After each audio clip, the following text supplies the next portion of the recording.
us about Eddie's status? It's a slight tweak. It's not nearly as bad as we initially thought.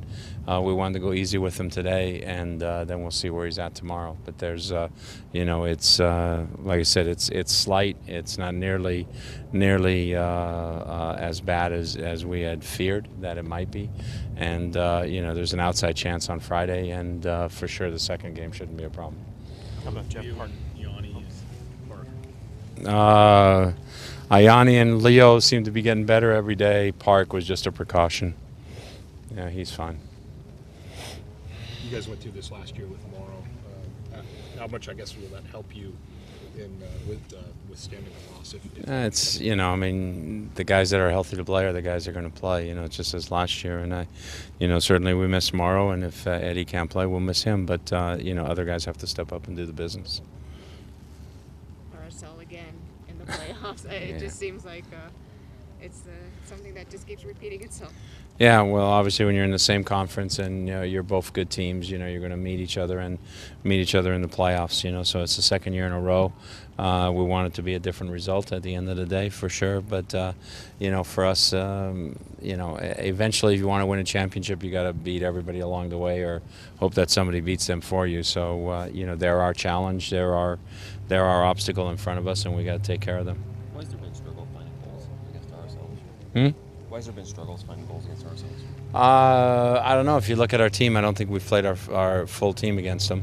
One time we came off of a game where we had somebody out, and Ozzy, I know, missed one game, and Eddie's missed a couple of games. Ochoa started games. So I think we've had different groups. I think there are also teams that are good possession teams that hold the ball, and sometimes the play maybe gets bogged down a little bit in midfield as a result of that, and they concentrate defensively against us because they know we can move the ball, and we concentrate defensively against them because we know they're a good team at moving the ball around, so that's why they've been tight games.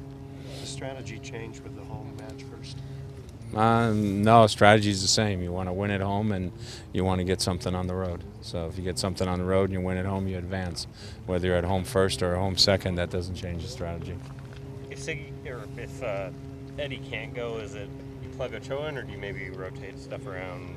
We'll see. We'll see what we think is best. We'll take a good look at our past games that Ochoa's played in the past. Estrada really hasn't been available for them, so he's certainly an option that can play there. Zakawani is somebody who's now back in the mix. He's played up front before, so I think we've got three options that are there. Even Rosales could push up high if we needed to. How relieved were you to see those MRI results? They were. I didn't get to see him, so I don't get to go through that emotional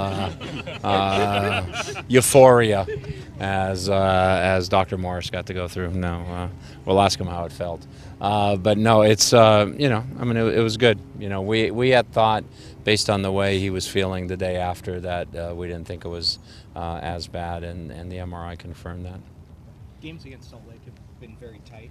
Most often, just a single goal. What's that mean that with them, a single moment can make the difference? But the teams are close; they're evenly matched, and whenever you get to this type of competition, it's in the playoffs. It's definitely something where sometimes an error will decide a game. Sometimes it's a set piece that'll decide a game, but games are decided on very few things. But the game itself is always the same. It's each team within a 90-minute game. Each team has moments where they dominate the game, and you got to score when you dominate the game. And you got to make sure they don't score when they dominate the game. And if you do that, you win. By the sheer math of goals against average, Spurning's season was practically historic. I realize the bar is set high, but do you think in its totality this was the best goalkeeping season the Sounders have had? Trying to put me on the spot. You want Casey to get mad at me? No. No, I think Casey's, played very well for us, and I think Michael's come in and played very well. He's also behind a little bit of a more experienced defense. Then Casey got to play behind. Casey was part of us trying to create a defense. And I remember that first year where we came in and we said, wait a second, we better find some center backs. And all of a sudden we made a trade for Tyrone Marshall and Patrick Ianni and acquired John Kennedy Hurtado and in a span of 3 weeks, and had to build a defense from there. So it's a lot different playing behind guys who've already got 3-4 years in the league and experience, and then you are playing behind a little bit newbies. But I think defensively we've been pretty consistent over the 4 years, and I think our goalkeeping has been very good over that period of time. So is payback on the minds of the players and coaches as far as the 3 outside legs playing this year? It's not about payback, it's about advancing. We've got too much to think about payback and getting even and all that. All we want to do is advance, and advancing will give us, the payback. Do you sense players feel any extra pressure given the playoff struggles in years past?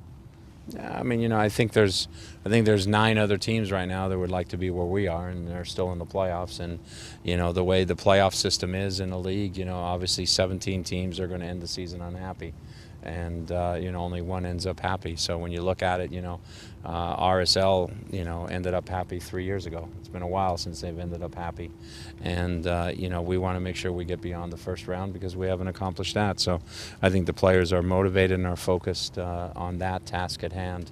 But on the same token, we're also proud of what we've accomplished and proud of the fact that we're in the playoffs again. Can you talk about the matchup in the middle of the field, just between Ozzy and Pat Beckerman?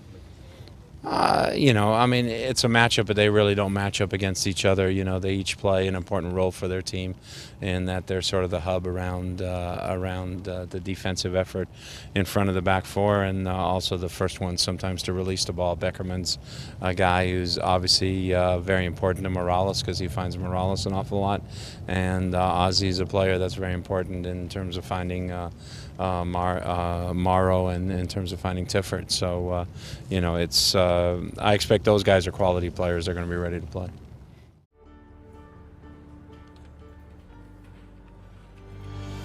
Give your full 90 with the Sounders FC mobile app, featuring live audio, matchday blog and much more to keep you connected. Download your app at soundersfc.com/mobile.